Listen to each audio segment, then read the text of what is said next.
नमस्कार प्यारे विद्यार्थियों। तो आज हम पहुंच चुके हैं जेट केमिस्ट्री के लेक्चर नंबर 4 में। ठीक है, मैं अजय ओझा आप सभी का एक बार फिर से स्वागत करता हूं अजय एकेडमी आपके यूट्यूब चैनल पर। तो चलिए, कल तक हमने 3 लेक्चर पढ़ लिए थे जिसमें हमने मोटी मोटी ऐसा यूनिट्स पढ़ ली थी, है ना। हमने काफी तरीके की भौतिक राशियां पढ़ ली थी, उपसर्ग वगैरह पढ़ लिए थे और हमने रासायनिक संयोग के नियम की शुरुआत कर दी थी, जिसमें हम पहला नियम पढ़ चुके थे, द्रव्यमान संरक्षण का नियम। ठीक है, जो किसने दिया था? एंटोनी लेवोजियर ने दिया था, या आप उसको आंतोइन लावूसिए भी कह सकते हैं। ठीक है, आज बात करेंगे हम दूसरे नियम की, स्थिर अनुपात का नियम। देखो, जेट एग्जाम की मैं बात करूं तो अब तक उसने सीधा सीधा सिंपल सा क्वेश्चन पूछा है, स्थिर अनुपात का नियम किसने दिया या द्रव्यमान संरक्षण का नियम किसने दिया। ठीक है, लेकिन फिर भी आपके सिलेबस में है तो मैं इनको बहुत डिटेल से पढ़ा रहा हूं, आपसे कैसा भी क्वेश्चन पूछेगा रहेगा नहीं। ठीक है, चलिए दूसरे हम नियम पर चलते हैं, स्थिर अनुपात का नियम। अब ये स्थिर अनुपात का नियम कहता क्या है, इसकी बात सुन लीजिएगा।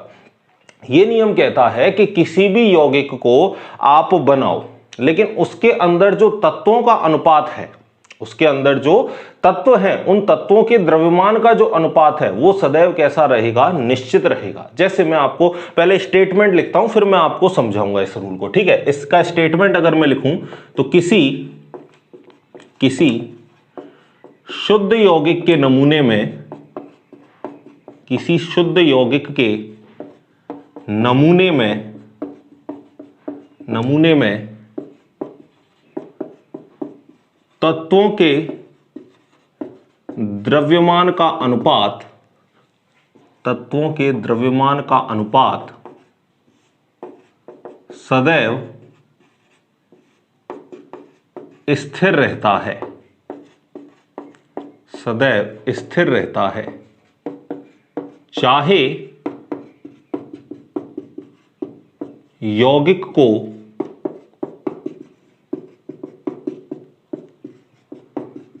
किसी भी विधि से बनाया गया हो। ठीक है, आपको ऐसे स्टेटमेंट लिख के भी पूछ सकता है, ऐसे स्टेटमेंट लिख देगा और बोलेगा ये स्टेटमेंट किस नियम का है बताओ। नीचे 4 ऑप्शन दे दे, द्रव्यमान संरक्षण का, स्थिर अनुपात का, तुल्य अनुपात का, या एक और ऑप्शन आपको दे दे। ठीक है, तो स्टेटमेंट भी आपको याद रखना है। अब मैं एग्जांपल से आपको इसको समझाता हूं ये कहना क्या चाह रहा है।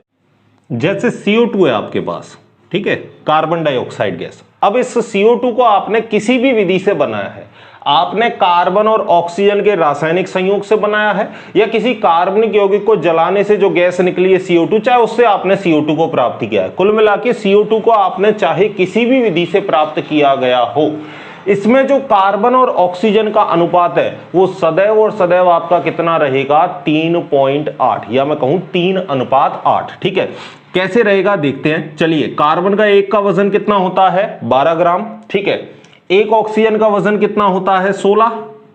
अरे, एक ऑक्सीजन का वजन कितना होता है? 16। परमाणु क्रमांक इसका 8 है और इसका परमाणु भार कितना होता है? 16। और अगर 2 ऑक्सीजन की मैं बात करूं, क्योंकि यहां पे 2 ऑक्सीजन है, तो 2 ऑक्सीजन का कितना हो जाएगा भाई?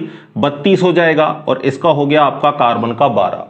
अब ये किससे कट जाएगा? क्या ये 4 से कट जाएगा? बिल्कुल। 4 तिया कितने होते हैं? 12। ठीक है, और 4 8 कितने होते हैं आपके? 32। तो कार्बन और ऑक्सीजन का अनुपात सदैव कितना रहेगा? 3:8। चाहे CO2 को आपने किसी भी विधि से बनाया हो, कार्बन और ऑक्सीजन का अनुपात कितना रहने वाला है? 3:8। इसी तरीके से मैं आपको बोल दूं, एक और एग्जांपल मैं आपको दे देता हूं यहां पे। जैसे आपके पास आ गया जल। जल क्या होता है? H2O। तो जल को चाहे किसी भी विधि से प्राप्त किया गया हो, यहां पे हाइड्रोजन और ऑक्सीजन का जो अनुपात रहने वाला है वो कितना रहने वाला है? चलिए देखते हैं। हाइड्रोजन का एक का वजन कितना होता है बताओ भाई? 1 ग्राम। और 2 हाइड्रोजन का वजन कितना हो जाएगा? 2 ग्राम हो जाएगा। ठीक है, एक हाइड्रोजन का वजन कितना होता है? 1 ग्राम। एक कार्बन का वजन कितना होता है? 12 ग्राम। और अगर मैं ऑक्सीजन की बात करूं तो एक ऑक्सीजन का वजन कितना होता है? 16 ग्राम। ठीक है, आपको जनरली परमाणु क्रमांक 1 से लेकर 30 तक के तत्व तो सामान्यतः आपको याद होने ही होने चाहिए, और उनके परमाणु भार भी आपको याद होने चाहिए। अगर आपको नहीं याद है या आपके पास नहीं है तो ऊपर ये आपको आई बटन दिख रहा है, वहां पे मैंने एक सेपरेट वीडियो बना रखी है, एक खाली पेज पे नोट्स में ही, इसी नोट्स में आप सबसे पहले परमाणु क्रमांक और परमाणु भार को लिखोगे। ठीक है, क्योंकि मैं उस चीज को पढ़ा चुका हूं, उसी चीज को मैं दोबारा से, तो आपका टाइम ज्यादा वेस्ट हो, इससे बजाय हम और आगे का टॉपिक पढ़ेंगे। ठीक है, तो इस वीडियो को आपको सारे के सारे पूरे जितने भी पीरियोडिक टेबल में है पूरे 116 118 आपको तत्व मिल जाएंगे, उनके परमाणु क्रमांक और उनके परमाणु भार आपको मिल जाएंगे। इस वीडियो को देख लेना, ठीक है, मस्ट देख लेना और लिख लेना नोट्स में।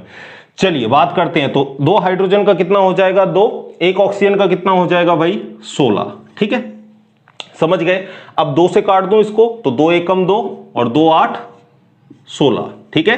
तो मतलब हाइड्रोजन और ऑक्सीजन का अनुपात सदैव कितना रहने वाला है 1:8 रहने वाला है, ठीक है। और जैसे आपको इस तरीके से एक और क्वेश्चन बना के दे दे, वो जैसे बोल दे कि सल्फर डाइऑक्साइड में, सल्फर डाइऑक्साइड में, क्वेश्चन सुनना मैं क्या बोल रहा हूं मेरी लैंग्वेज को, सल्फर डाइऑक्साइड में सल्फर व ऑक्सीजन का अनुपात सदैव कितना रहता है 1:1 रहता है। बताइए यह किस नियम की पुष्टि करता है।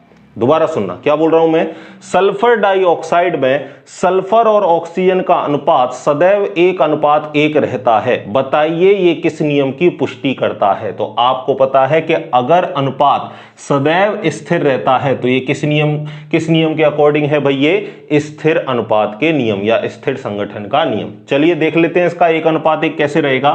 यहां सल्फर है और यहां ऑक्सीजन है। अब मैं आपको बता दूं सल्फर का कितना होता है, एक सल्फर का वजन होता है 32 ग्राम, ठीक है। तो सल्फर के नीचे मैं लिख देता हूं कितना 32 और ऑक्सीजन का कितना 16।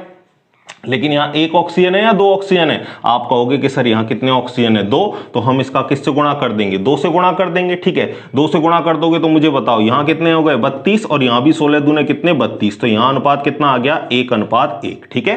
तो बात समझ गए। जैसे यहां पे हाइड्रोजन भी कितने थे, यहां पे आपके 2 थे, ठीक है। तो यहां पे ये आप सल्फर डाइऑक्साइड को किसी भी विधि से प्राप्त करो, सल्फर और ऑक्सीजन का अनुपात सदैव कितना रहने वाला है 1:1, जो किस नियम की व्याख्या करता है स्थिर अनुपात के नियम की। हाँ, इसको दिया किसने था भाई, बताओ, ट्रिक क्या बताई थी मैंने आपको, एसपी साहब आ गए, ठीक है। स्थिर अनुपात का नियम प्राउस्ट ने दिया, एसपी, ठीक है।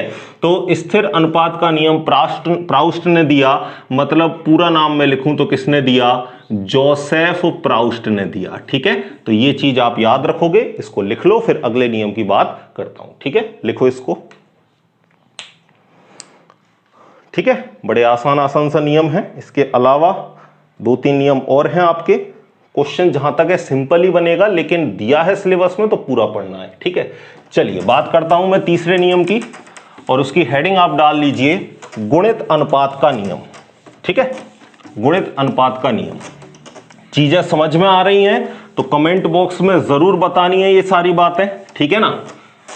और वीडियो कैसी लग रही है ये भी आप बताओगे। कहीं कोई समस्या है तो बेझिझक आप मुझको उस बात को बताओगे, ठीक है।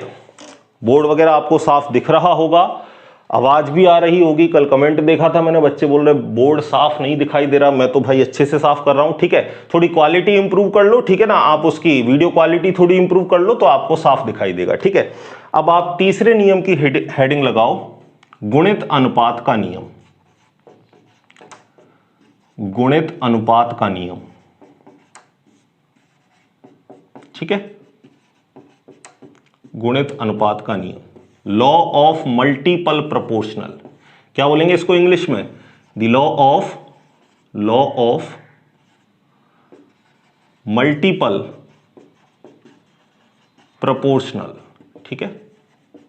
गुणित अनुपात का नियम, ट्रिक क्या बताई थी मैंने आपको, जीडी। गुणित अनुपात का नियम किसने दिया था, डाल्टन ने, ठीक है। तो यहां लिख देते हैं हम, ये किसने दिया था भाई, गिवन बाय जॉन डाल्टन। किसने दिया था, जॉन डाल्टन नामक वैज्ञानिक ने गुणित अनुपात का नियम दिया था। पहली बात यहां पे आप क्या याद रखोगे, सुनना, सबसे इंपॉर्टेंट, यहां 2 तत्व की बात होगी। यहां कितने तत्व की बात होगी भाई, 2 तत्व की बात होगी। इसका मतलब मैं 2 तत्व को नाम दे देता हूं क्या, एक्स वाई, ठीक है। केवल 2 तत्व की बात होगी तो आपको थोड़ा सा आइडिया लग जाना चाहिए कि गुणित अनुपात का नियम हो सकता है। स्टेटमेंट क्या है सुनना पहले, फिर हम एग्जांपल से इसको समझेंगे अच्छे से, ठीक है। जब 2 तत्व मिलकर एक से अधिक यौगिक बनाते हैं, एक से अधिक यौगिक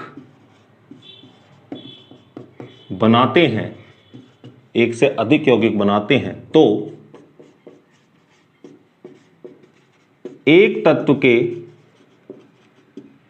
भिन्न भिन्न द्रव्यमानों व दूसरे तत्व के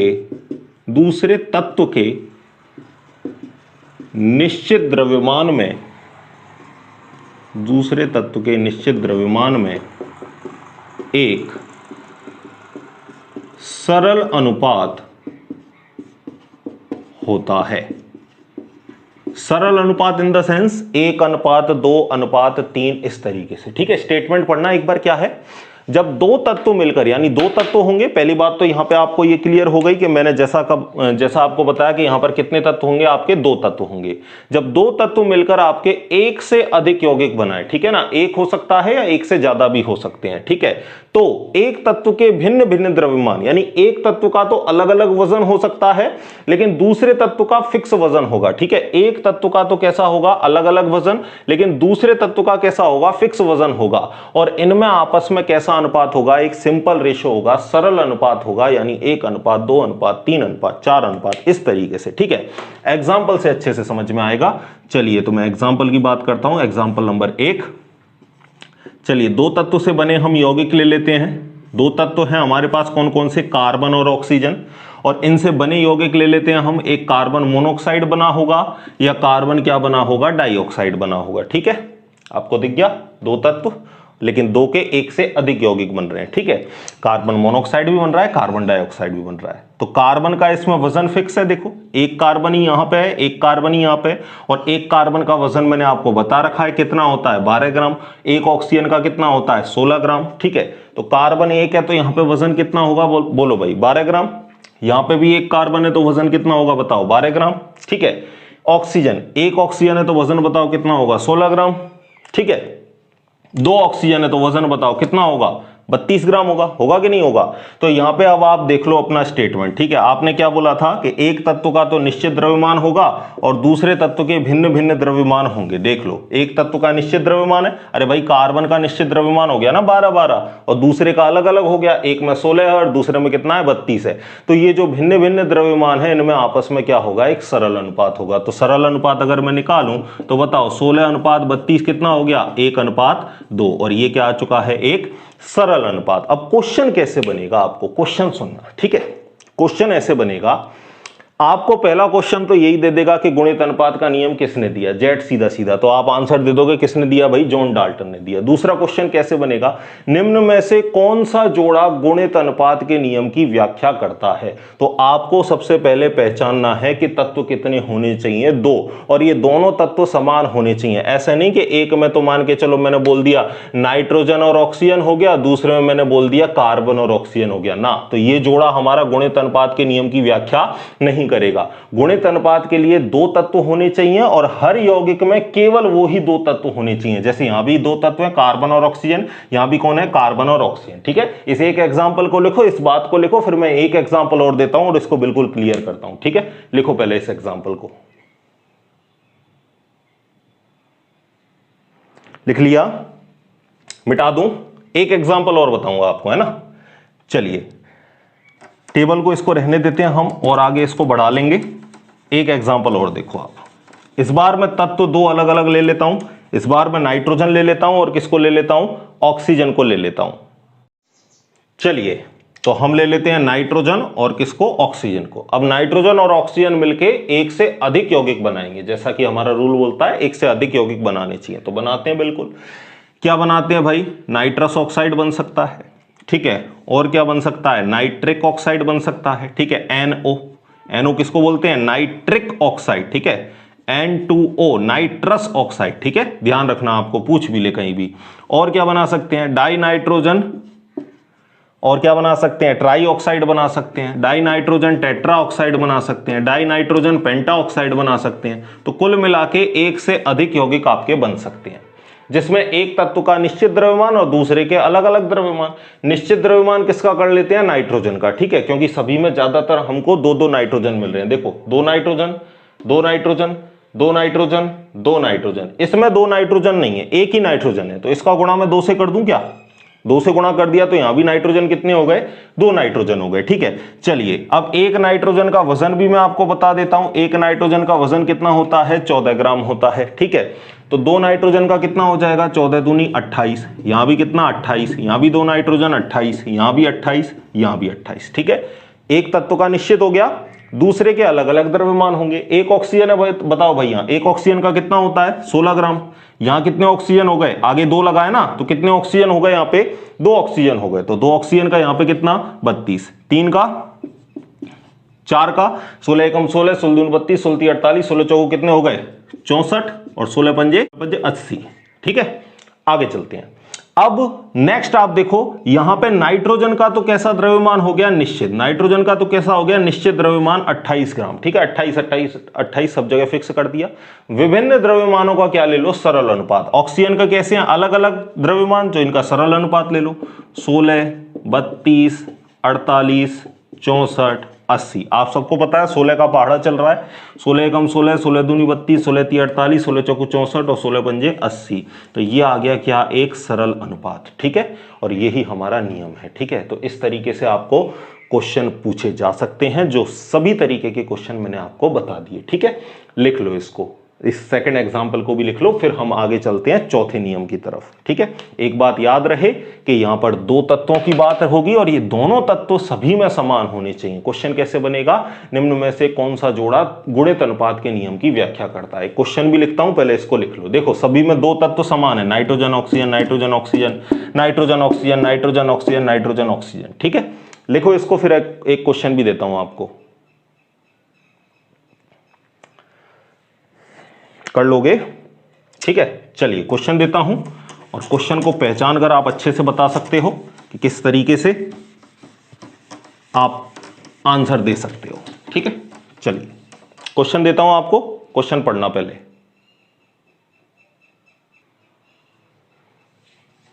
देखो, गुणित अनुपात के नियम की व्याख्या करता है। गुणित अनुपात के नियम की व्याख्या कर सकते हैं। गुणित अनुपात के नियम की व्याख्या कर सकते हैं। ठीक है, किस जोड़े से कर सकते हो, पहला है सोडियम क्लोराइड व सोडियम ब्रोमाइड, दूसरा है जल H2O व D2O ड्यूटीरियम ऑक्साइड, जिसको क्या बोलते हैं हम, भारी जल। ठीक है, एक नंबर में आपको एक क्वेश्चन आपको बन सकता है, भारी जल का सूत्र बताओ, D2O ड्यूटीरियम ऑक्साइड। ठीक है, चलिए आगे चलते हैं। सी में हम दे देते हैं एक और क्या, सल्फर डाइऑक्साइड व सल्फर ट्राइऑक्साइड। ठीक है, चौथा ले लेते हैं हम, चौथा ले लो मैग्नीशियम हाइड्रोक्साइड व मैग्नीशियम ऑक्साइड, इसको और क्या बोलते हैं, मिल्क ऑफ मैग्नीशिया, MgOH का होल ट्वाइस, इसको क्या बोलते हैं, मिल्क ऑफ मैग्नीशिया। ठीक है, ये छोटी छोटी चीजें हैं, जहां आती जाएंगी मैं बताता जाऊंगा। ठीक है, डायरेक्ट पूछी जाती हैं ऐसी बातें, इस वजह से जहां भी आएंगी, जब भी हम पढ़ेंगे ऐसी जहां भी बातें आएंगी उनको हम डायरेक्ट लिखेंगे। ठीक है, बताओ भाई गुणित अनुपात के नियम की व्याख्या कौन कर सकता है इनमें से। आपको क्या देखने हैं, पहली बात तो 2 तत्व होने चाहिए, तो सभी के अंदर 2 तत्व हैं। ठीक है, 2 तत्व हैं। ठीक है, इसमें हाइड्रोक्सिल समूह है और इसमें आपके क्या है, मैग्नीशियम है। ठीक है, लेकिन यहां पर आपको पता है प्रत्येक जोड़े में ये दोनों तत्व समान होने चाहिए। यहां सोडियम और क्लोरीन, यहां सोडियम और ब्रोमीन बराबर है क्या, नहीं, अरे यहां तो क्लोरीन था, यहां भी क्लोरीन होना चाहिए, लेकिन यहां ब्रोमीन हो गया, दोनों तत्व अलग अलग हो गए, तो पहला ऑप्शन हमारा नहीं होगा। ठीक है, दूसरे कलर का हम पेन ले लेते हैं, मार्कर की हमारे पास कोई कमी है नहीं। ठीक है, चलिए, तो पहला ऑप्शन कट गया भैया आपका, दोनों तत्व समान नहीं है, अलग अलग हो गया, यहां क्लोरीन है, यहां ब्रोमीन हो गया, अलग अलग हो गया। यहां बात करते हैं हाइड्रोजन और ऑक्सीजन, तो अगले में भी क्या मिलना चाहिए था, हाइड्रोजन और ऑक्सीजन, लेकिन यहां क्या मिल रहा है, ड्यूटीरियम और ऑक्सीजन मिल रहा है। तो तत्व समान है या अलग अलग है, अलग अलग हो गए, तो ये भी हमारा ऑप्शन नहीं होगा। अगले वाले में देखना, देखें सल्फर और ऑक्सीजन, और यहां भी क्या है, सल्फर और ऑक्सीजन, और दोनों में आप देख लो ऑक्सीजन का वजन कैसा है, अलग अलग। यहां 2 ऑक्सीजन है तो यहां कितनी है, 3 ऑक्सीजन है। ठीक है, समझ में आ गई, दोनों तत्व समान है और दूसरे तत्व का द्रव्यमान कैसा है, अलग अलग है। दोनों तत्व आपके समान है, सल्फर ऑक्सीजन सल्फर ऑक्सीजन, तो ये हमारा क्या है, गुणित अनुपात के नियम को बता सकता है। यहां देखो मैग्नीशियम और हाइड्रोक्सिल समूह है, लेकिन यहां मैग्नीशियम और कौन आ गया, ऑक्सीजन आ गया, दोनों तत्व कैसे हो गए, बदल गए, तो ये हमारा गुणित अनुपात के नियम की व्याख्या नहीं करेगा। आई थिंक आपको मेरी बात समझ में आ चुकी है। इस क्वेश्चन को भी लिख लो, बढ़िया क्वेश्चन है। और अब हम चलते हैं चौथे नियम की तरफ, ठीक है। चलिए चौथे नियम की हेडिंग लगाओ, तुल्य अनुपात या व्युत्क्रम अनुपात का नियम, ठीक है। हेडिंग लगाओ, तुल्य अनुपात या व्युत्क्रम अनुपात का नियम। और ज्यादातर बच्चों को यहां इसमें दिक्कत आती है, इस नियम को, है ना, समझने में थोड़ी इसकी लैंग्वेज ऐसी क्लिष्ट है। बाकी ऐसी कोई दिक्कत आएगी नहीं आपको, मैं जब तक हूं आपके सामने आपको चीजें समझ में आएंगी ही आएंगी, मेरा पूरा प्रयास रहेगा, ठीक है। क्वेश्चन बड़ा आपको सिंपल सा बनेगा, वही पहला स्टेप तो वही है, तुल्य अनुपात का नियम किसने दिया, तो आप बता दोगे रिक्टर ने दिया या रिचटर ने दिया, इस तरीके से आपको नाम मिल जाएगा, ठीक है। एक तरीके से और मिल सकता है, क्योंकि यहां हमारे गुणित अनुपात में 2 तत्व की बात थी, लेकिन तुल्य अनुपात में कितने तत्वों की बात होगी, 3 तत्वों की बात होगी। किस तरीके से ये नियम है, चलिए पहले हेडिंग लगाते हैं अपन सबसे पहले, तुल्य अनुपात का नियम। चलिए चौथे नियम पे पहुंच चुके हैं हम, और चौथे नियम के स्वागत को करने के लिए लाइट भी आ चुकी है हमारी, ठीक है। चलिए चौथा नियम क्या था हमारा, तुल्य अनुपात का नियम, या हम इसको व्युत्क्रम अनुपात का नियम भी कहते हैं। तुल्य या व्युत्क्रम अनुपात का नियम किसने दिया था ये बताओ, ट्रिक बताई थी मैंने आपको, टीआर, याद आ रहा है कुछ। टीआर का मतलब कि तुल्य अनुपात का नियम या व्युत्क्रम अनुपात का नियम किसने दिया, रिचटर ने दिया, ठीक है ना। स्पेलिंग इसकी ये होती है RICHTER। अब आपको हिंदी में ये रिचटर भी मिल सकता है, रिक्टर भी मिल सकता है, कोई भी नाम मिल जाए, कंफ्यूज नहीं होना, ठीक है, दोनों का मतलब एक ही है, ठीक है। रिचटर नामक वैज्ञानिक ने दिया। कहता क्या है ये स्टेटमेंट, पहले स्टेटमेंट को समझते हैं, ठीक है। ये समझ में आपको एग्जाम्पल से आएगा, पहले स्टेटमेंट को सुन लो, ठीक है। स्टेटमेंट क्या है, जब दो भिन्न तत्व किसी तीसरे तत्व के निश्चित द्रव्यमान से संयोग करते हैं या जुड़ते हैं, संयोग करते हैं, तो इन दो भिन्न तत्वों के द्रव्यमान के अनुपात, इन दोनों भिन्न तत्व के द्रव्यमान के अनुपात, कॉमा लगा रहा हूं, आपस में संयोजित द्रव्यमान अनुपात के, या आपस में संयोजित अनुपात के समान होते हैं, या इनमें क्या होता है, सरल अनुपात पाया जाता है। अब कह क्या रहा है ये स्टेटमेंट, इसको एक बार आप पढ़िए, और पढ़ने के साथ इसको हम अप्लाई करेंगे एक एग्जाम्पल के ऊपर। पढ़ लिया, चलिए अब एग्जाम्पल के ऊपर इसको अप्लाई करके मैं आपको समझाता हूं, ठीक है। 2 भिन्न भिन्न तत्व हैं आपके पास, कार्बन और ऑक्सीजन, जो तीसरे तत्व हाइड्रोजन से अभिक्रिया कर रहे हैं, ठीक है। तो यहां पे आपको सीधी सीधी एक बात तो पता चल गई कि यहां कितने तत्वों की बात होगी, 1, 2 और 3। तो यहां ये पॉइंट आप स्टार लगा के लिख लेना। वहां पे जैसे गुणित अनुपात में 2 तत्वों की बात हो रही थी, यहां कितने तत्वों की बात होगी, यहां 3 तत्वों की बात होगी। कितने तत्वों की बात होगी, 3 तत्वों की बात होगी। और ये 3 तत्व किस तरीके से मिलेंगे आपको, इनके जोड़े किस तरीके से मिलेंगे, XY, YZ और ZX प्रकार के इनके क्या मिलेंगे, जोड़े मिलेंगे, ठीक है। अभी समझाऊंगा ये क्या है, अभी एग्जाम्पल के ऊपर चलते हैं। चलिए तो हमने क्या लिखा, 2 भिन्न भिन्न तत्व तीसरे तत्व हाइड्रोजन के साथ अभिक्रिया कर रहे हैं, ठीक है। आपको पता है कि तीसरे तत्व के निश्चित द्रव्यमान से रिएक्शन करते हैं। मैंने आपको अभी अभी बताया है कि 2 अलग अलग तत्व तीसरे तत्व के निश्चित द्रव्यमान यानी फिक्स वजन से अभिक्रिया करेंगे, ठीक है। तो आप सभी को पता है कि यहां पे कार्बन और अगर मैं हाइड्रोजन को देखूं तो कार्बन हाइड्रोजन से संयोग करके क्या बनाता है बताओ, मीथेन गैस बनाएगा, CH4, ठीक है। हाइड्रोजन ऑक्सीजन से अभिक्रिया करके क्या बना सकती है? जल का अणु बना सकती है H2O, ठीक है। कार्बन ऑक्सीजन से अभिक्रिया करके क्या बना सकता है? CO2 बना सकता है, कार्बन डाइऑक्साइड बना सकता है, ठीक है। अब यहां पर हम इस रूल को अप्लाई करते हैं इस एग्जांपल पर, ठीक है। तो देखो यहां से मैं कह सकता हूं क्या कि एक कार्बन है तो एक कार्बन का वजन कितना होता है? 12 ग्राम। यहां से मैं एक बात कह सकता हूं क्या कि 12 ग्राम कार्बन, कितने हाइड्रोजन आ रहे हैं यहां? कितने आ रहे हैं भाई बताओ? 4 आ रहे हैं। तो मैं कह सकता हूं कि 12 ग्राम जो आपका कार्बन है वो 4 ग्राम हाइड्रोजन से अभिक्रिया कर रहा है। भाई 4 हाइड्रोजन है तो मैं कह सकता हूं कितने ग्राम हाइड्रोजन से अभिक्रिया कर रहा है? 4 ग्राम हाइड्रोजन से अभिक्रिया कर रहा है। इसी तरह इधर आ जाओ, इधर कौन है? ऑक्सीजन। कितना ऑक्सीजन है?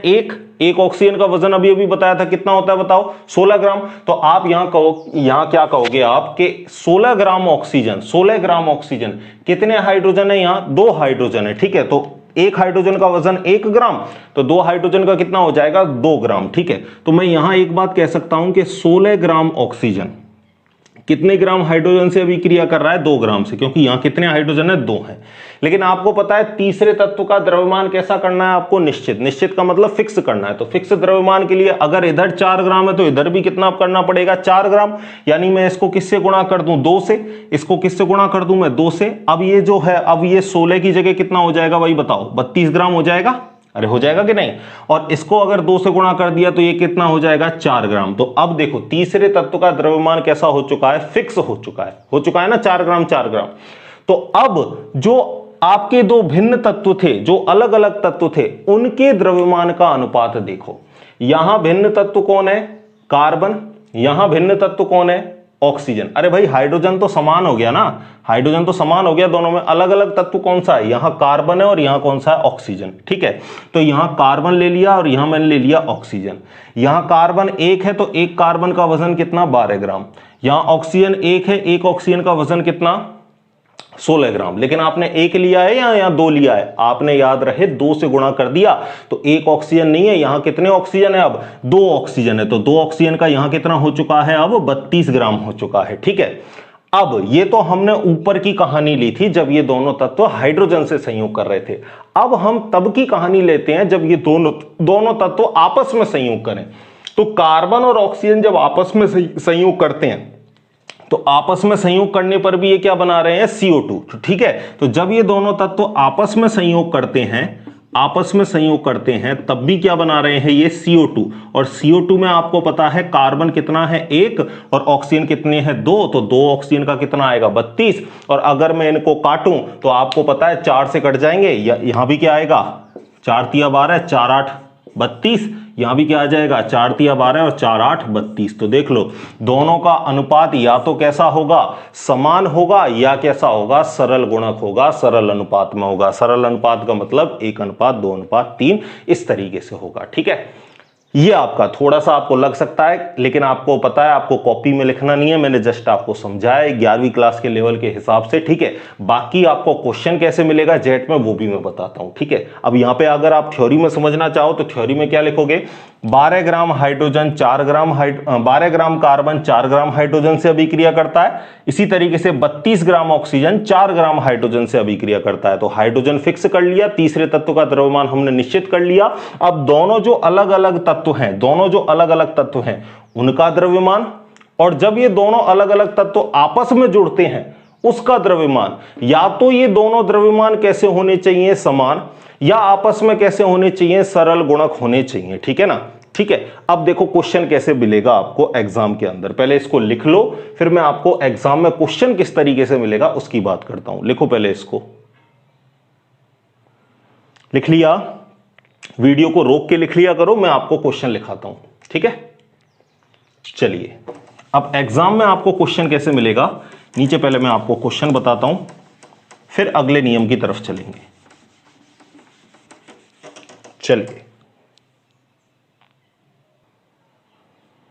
चलिए क्वेश्चन देखिए, निम्न में से कौन सा युग्म व्युत्क्रम या तुल्य अनुपात की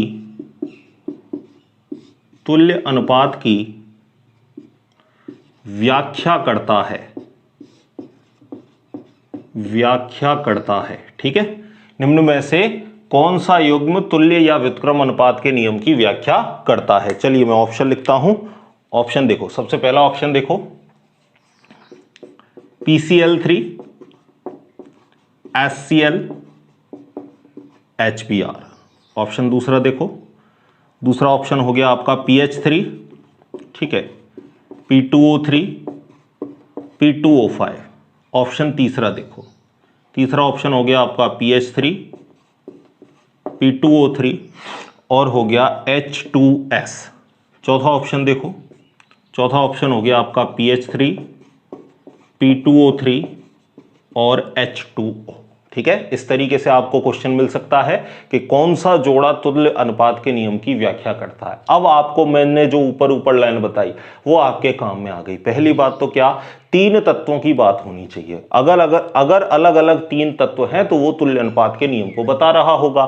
तीन तत्व ढूंढते हैं। चलो पहले में, यहां फॉस्फोरस है, यहां क्लोरीन है और हाइड्रोजन, और यहां तो चार तत्व मिल गए भैया।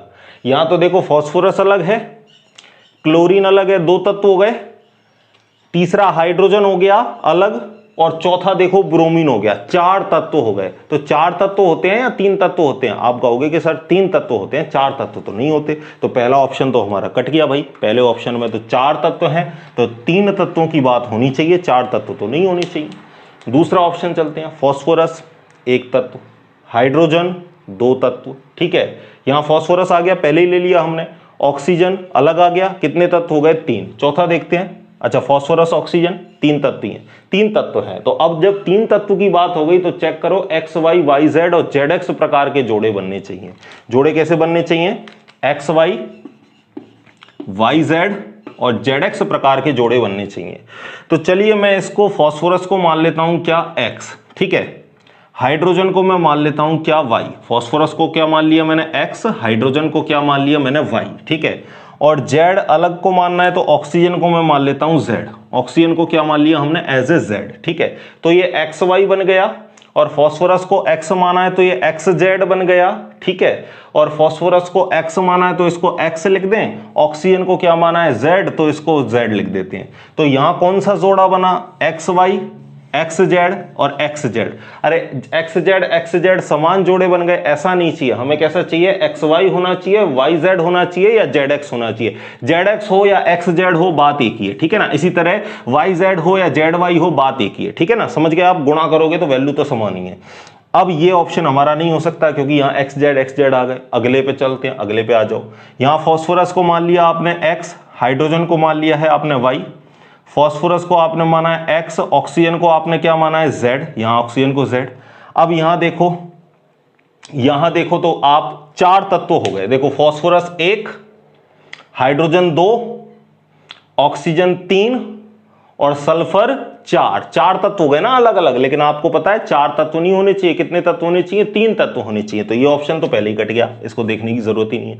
अब बचा कौन सा? चौथा। तो यही आंसर होगा। फिर भी इसको एक बार चेक कर लेते हैं। चलिए, फॉस्फोरस को क्या माना है आपने? एक्स। हाइड्रोजन को आपने क्या माना है? वाई। ठीक है, फॉस्फोरस को क्या माना हमने? एक्स, और ऑक्सीजन को हमने क्या माना था? जेड। ठीक है, हाइड्रोजन को हमने क्या माना है? हाइड्रोजन को हमने क्या माना है? वाई, और ऑक्सीजन को आपने क्या माना है? ऑक्सीजन को आपने माना है जेड। तो देखो एक्स वाई वाई जेड और जेड एक्स या एक्स जेड प्रकार के आपको क्या मिल गए? जोड़े मिल गए। तो अगर इस तरीके के जोड़े मिल जाते हैं तो वो हमारा कौन सा नियम होता है? तुल्य अनुपात का नियम। तो आपको सीधा सीधा पता चल गया यहां ऑप्शन नंबर कौन सा होगा? डी होगा, क्योंकि यहां एक्स वाई वाई जेड और जेड एक्स प्रकार के हमको जोड़े मिल रहे थे। ठीक है, तो इस तरीके से आपको क्वेश्चन आ सकता है, या आपको सीधा सीधा क्वेश्चन पूछेगा जेट में कि तुल्य अनुपात का व्युत्क्रम अनुपात का नियम किसने दिया? तो बताओगे रिचटर ने दिया। तीन तत्वों की बात होगी, जोड़े बनेंगे X Y Y Z Z X प्रकार के। ठीक है, या स्टेटमेंट देखे, पूरा स्टेटमेंट लिख देगा आपको, जब दो भिन्न तत्व किसी तीसरे तत्व, इस तरीके से पूरा स्टेटमेंट लिख देगा और बोलेगा यह कथन किस नियम के अनुसार है। तो आपको याद रखना है तुल्य या व्युत्क्रम अनुपात के नियम के अनुसार है। ठीक है, आई थिंक आपको सारे नियम की बात अच्छे से समझ में आ गई होगी। लास्ट पांचवा नियम है, बहुत सरल है, छोटा सा नियम है, उसको भी देख लेते हैं। इसको लिख लो एग्जाम्पल को, फिर मैं आगे की तरफ चलता हूं। ठीक है, लिखो इसको फटाफट। चलिए बिठा दें भाई। चलो नेक्स्ट अब देखते हैं रूल नंबर 5। ठीक है, नियम नंबर 5, और आप हेडिंग लगा लो गैसीय आयतन संबंधी नियम। ठीक है, हेडिंग लगाओ गैसीय आयतन संबंधी नियम। चलिए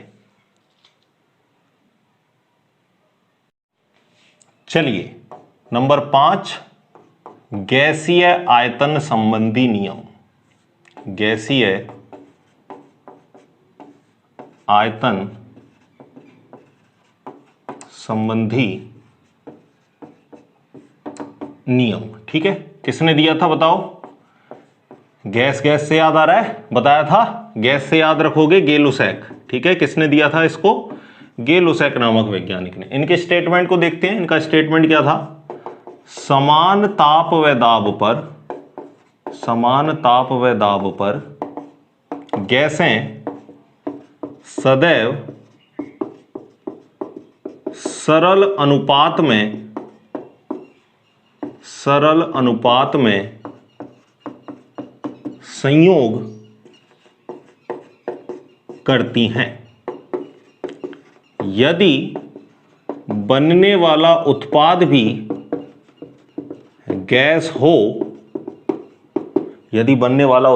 गैस हो, तो इसका आयतन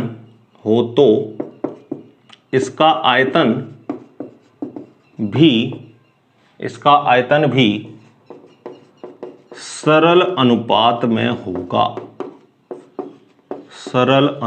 में होगा। ठीक है, स्टेटमेंट क्या है एक बार पढ़ते हैं। समान ताप व दाब पर, जब टेम्परेचर फिक्स हो और दाब भी कैसा हो? फिक्स हो, चेंज नहीं हो रहा हो। ठीक है, तो समान ताप व दाब पर क्या बोल रहे हैं कि जो गैसें हैं वो सदैव किस में संयोग करती हैं भाई? सरल अनुपात में संयोग करती हैं। किस में संयोग करती हैं? सदैव सरल अनुपात। सरल अनुपात का मतलब आप समझ चुके हो, सरल अनुपात में संयोग करेंगी। ठीक है, और अगर इन रिएक्शन की क्रिया के फलस्वरूप अगर उत्पाद भी गैस बने, सॉलिड लिक्विड नहीं, केवल और केवल क्या बने? गैस, तो उसका आयतन भी किस में होगा? सरल अनुपात में होगा। यानी 1 हो सकता है, 1:2:3, इस तरीके से किस में होगा? सरल अनुपात में होगा। जैसे हम देखते हैं, एक एग्जांपल देखते हैं जो आपकी बुक में भी मेंशन है।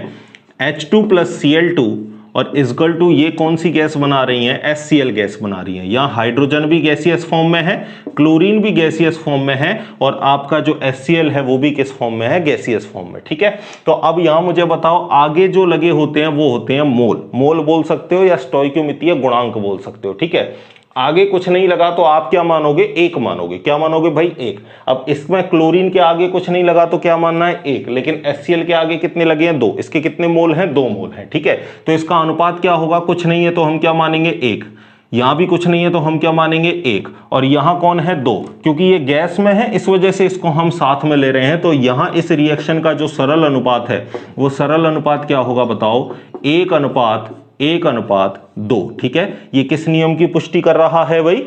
गैसीय आयतन संबंधी नियम की पुष्टि कर रहा है। ज्यादा से ज्यादा आपको सिंपलेस्ट पूछेगा, गैसीय आयतन संबंधी नियम किसने दिया? गे-लुसैक ने दिया। ठीक है, काम खत्म हो गया आपका। फिर भी इसको आप लिख लो, डिटेल से भी मैंने आपको इसको बता दिया। अब अगला जो आता है वो आपका आता है डाल्टन का परमाणुवाद का सिद्धांत। ठीक है, इसको लिखो, फिर उसके बारे में मैं आपको बताता हूं। लिख लो, इसको मिटा दें। ठीक है, वीडियो को रोक के आप लिख लो आसानी से। चलिए नेक्स्ट हेडिंग लगाते हैं अब। और ये वैसे आपको जब आप दूसरा पढ़ोगे ना, परमाणु संरचना, उसमें भी आपको ये डाल्टन का सिद्धांत मिलेगा, लेकिन हम इसको यहीं पढ़ लेते हैं तो फिर आगे हमको दोबारा से इसको पढ़ने की जरूरत नहीं पड़ेगी। ठीक है, जो चीजें पढ़ा रहा हूं भाई आप उसको बिल्कुल याद रखें। अगर आप x टाइम पढ़ रहे हो तो आपको 1.x टाइम आपको रिवीजन देना है। ठीक है ना, सिलेक्शन आपका केवल पढ़ने से नहीं होगा, पढ़ने से ज्यादा आपको उसका रिवीजन कितनी बार करना है इस पर मैटर करता है आपका सिलेक्शन। अगर आपने एक बार कोर्स पढ़ लिया तो एक बार तो जितने भी बच्चे जेट का पेपर देंगे एक बार तो सभी सिलेबस को पढ़ेंगे भाई, एटलीस्ट कम से कम एक बार तो सभी पढ़ेंगे। लेकिन सभी का सिलेक्शन होगा क्या? नहीं होगा। आपको भी पता है क्यों नहीं होगा, क्योंकि सब अगर उतना रिवीजन कर ले जितना एक सिलेक्शन वाला बच्चा करता है तो सभी का सिलेक्शन हो जाए। ठीक है ना, अब आपको याद रखना है कि अगर आप x टाइम पढ़ रहे हो, एक दिन में अगर आप x टाइम पढ़ रहे हो तो रिवीजन में आपको कम से कम कितना देना है, 1.x टाइम देना है। अगर मैं 2 घंटे पढ़ रहा हूं तो मुझे 3 घंटे उसको बार बार क्या करना है, रिवाइज करना है। अगर मैं 1 घंटे पढ़ रहा हूं तो 1.5 घंटे मुझे इसको क्या करना है, रिवीजन में देना है। ठीक है, जो जितनी बार रिवीजन करेगा, चीजों को बार बार पढ़ेगा, लगातार पढ़ेगा, आप एक कंटेंट को 10 जगह से मत पढ़ो। अगर मैं टॉपिक यूट्यूब पर अगर मैं सर्च करूं किसी एक टॉपिक को तो मुझे 25,000 वीडियो मिल जाएंगी। ठीक है, और अगर एक एक करके मैं सारी वीडियो को देखने लगा तो मेरी जिंदगी एक टॉपिक को पढ़ने में निकल जाएगी। इसका मतलब क्या है कि किसी एक टीचर को पकड़ो और एक बुक को पकड़ो और उसी का बार बार रिवीजन करो। ठीक है ना, 10 बुक को एक बार पढ़ने से अच्छा है एक बुक को 10 बार आप पढ़ो, तब आपका सिलेक्शन होगा। ठीक है ना, तो बार बार अलग अलग जगह भटकना नहीं है। आप जिस भी टीचर से पढ़ना चाहो, जिससे भी पढ़ना चाहो, लेकिन एक टीचर पकड़ो, एक बुक पकड़ो और उसको बार बार जितनी बार आप रिवाइज कर सकते हो उसको रिवीजन करना चालू कर दो। आपके सिलेक्शन को कोई नहीं रोक सकता। ठीक है, अब बात करता हूं मैं अगले नियम की, और अगला नियम क्या है हमारा, अगला नियम 5 हो गए हमारे। अब अगला टॉपिक, सेपरेट टॉपिक आप हेडिंग लगाओगे, डाल्टन का परमाणुवाद का सिद्धांत। ठीक है, इसकी थोड़ी सी चर्चा हम दूसरे में भी करेंगे लेकिन यहीं पढ़ लेते हैं तो आगे हमको आसानी रहेगी। डाल्टन का परमाणुवाद का सिद्धांत। ठीक है, डाल्टन का परमाणुवाद का सिद्धांत। चलिए क्या है इस सिद्धांत में, बात करते हैं इसकी। चलिए समझते हैं डाल्टन ने कहा क्या। देखो डाल्टन ने सबसे पहले क्या कहा, डाल्टन ने कहा कि किसी भी पदार्थ का सबसे छोटे से छोटा कण क्या होता है, आपका परमाणु होता है। जैसे मेरे पास ये कोई पदार्थ है, ये मेरे पास मार्कर है। ठीक है, इसके मैं इतने टुकड़े करता जाऊं, इतने टुकड़े करता जाऊं कि लास्ट में ऐसा पार्टिकल बचे जो कैसा हो भाई, आपका सबसे छोटा हो, जिसको और ज्यादा टुकड़ों में बांटना संभव नहीं हो, उसको हम क्या कहेंगे, उसको हम कहेंगे परमाणु। ठीक है, ये बात किसने बोली थी, डाल्टन ने बोली थी। ठीक है, लेकिन आपको पता है कि बाद में हमारा विज्ञान कैसा है भैया, जो किसी चीज को प्रूफ कर दे, प्रयोगों द्वारा सिद्ध कर दे, तो उस चीज को हम मान लेते हैं। और यही हुआ आगे जाके, जे थॉमसन आया, गोल्डस्टीन है ना, रदरफोर्ड वगैरह, इन्होंने नाभिक है ना, और क्या क्या इलेक्ट्रॉन, प्रोटॉन, न्यूट्रॉन इत्यादि की खोज कर ली। इसके बाद ये अवधारणा गलत हो गई कि परमाणु सबसे छोटा कण है। परमाणु से भी छोटे कण मौजूद है जिनको इलेक्ट्रॉन, प्रोटॉन, न्यूट्रॉन इत्यादि के नाम से हम जानते हैं। तो वर्तमान की बात करूं तो वर्तमान में इस सिद्धांत को आप कैसे कह सकते हो, अमान्य कर दिया गया है, क्योंकि इसके अकॉर्डिंग ये क्या बोलता था कि पदार्थ का सबसे छोटा कण क्या कहलाता है, परमाणु कहलाता है। लेकिन शुरुआत परमाणु की अगर मैं कहूं, परमाणु के नाम की शुरुआत इसी ने की थी, इस वजह से इसकी हम चर्चा करते हैं। ठीक है, बाकी अगर मैं आपको बताऊं कि परमाणुवाद का सिद्धांत, अगर क्वेश्चन ऐसे आ जाए कि किस भारतीय वैज्ञानिक ने सर्वप्रथम परमाणुवाद का सिद्धांत दिया, डाल्टन पैदा भी नहीं हुआ, उससे काफी साल पहले किसने दिया था, तो आपको याद रखना है महर्षि कणाद ने सबसे पहले क्या बताया था, परमाणुवाद का सिद्धांत। परमाणु के बारे में जानकारी महर्षि कणाद ने दी थी। ठीक है, चलिए बात करते हैं डाल्टन के अकॉर्डिंग। तो डाल्टन ने क्या बोला, पदार्थ का सूक्ष्मतम अविभाज्य, यानी जिसको और नहीं आप विभाजित कर सकते, सूक्ष्मतम अविभाज्य कण परमाणु कहलाता है। ठीक है, परमाणु शब्द वैसे किसने दिया था, परमाणु शब्द दिया था डेमोक्राइटस ने। ठीक है, क्वेश्चन कभी आपको बनेगा नहीं कि परमाणु शब्द किसने दिया। ठीक है, बस जस्ट नॉलेज के लिए बोर्ड पर केवल वही बातें लिखी जाएंगी जो आपके मतलब की हैं। ठीक है, चलिए दूसरी बात करते हैं। किसी भौतिक या रासायनिक प्रक्रम में, किसी भौतिक या रासायनिक प्रक्रम में परमाणु ना तो उत्पन्न किए जाते हैं और ना ही नष्ट किए जाते हैं। ठीक है, क्या बोला मैंने कि किसी भी भौतिक या रासायनिक अभिक्रियाओं में हम परमाणु को ना ही नष्ट कर सकते हैं ना ही उत्पन्न कर सकते हैं, केवल रूप परिवर्तन कर सकते हैं। जैसे अभी अभी हमने एक रिएक्शन लिखी थी H2 + Cl2, क्या बना रहा है ये 2HCl। तो यहां पे आपने नए हाइड्रोजन उत्पन्न किए क्या, नहीं। यहां पे आपने नया क्लोरीन उत्पन्न किया क्या, नहीं। यहां पे ये हाइड्रोजन नष्ट हुए क्या, नहीं। वहां भी हाइड्रोजन, यहां ये क्लोरीन नष्ट हुए क्या, यहां जाके नहीं हुए, ना ही नष्ट हुए ना ही उत्पन्न हुए। क्या हुआ, इनमें केवल फेरबदल हुआ। ठीक है, समझ गया बात को। तीसरा पॉइंट क्या कहता है, एक ही तत्व के एक ही तत्व के सभी परमाणु एक जैसे होते हैं, एक जैसे होते हैं। ठीक है, सभी में, चाहे मैं रंग की बात करूं, चाहे मैं घनत्व की बात करूं, चाहे मैं आकार की बात करूं, किसी भी प्रॉपर्टी की बात कर लूं, एक तत्व के सभी परमाणु एक जैसे होंगे। जैसे हाइड्रोजन सबसे छोटे आकार का है तो हाइड्रोजन के सारे परमाणु एक जैसे होंगे। ठीक है, और अगर मैं कार्बन की बात करूं तो कार्बन थोड़ा सा बड़ा होगा। कार्बन कार्बन के परमाणु भी कैसे होंगे, अपने आप में एक जैसे। यानी एक तत्व के सभी परमाणु, चाहे मैं आकार की बात करूं, चाहे मैं रंग की बात करूं, चाहे मैं घनत्व की बात करूं, सभी कैसे होंगे भाई, एक जैसे होंगे। ठीक है, आगे चलते हैं। अगला पॉइंट स्टार लगा के याद रखना, परमाणु पदार्थ की सबसे छोटी इकाई है, पदार्थ की सबसे छोटी इकाई है जो रासायनिक अभिक्रिया में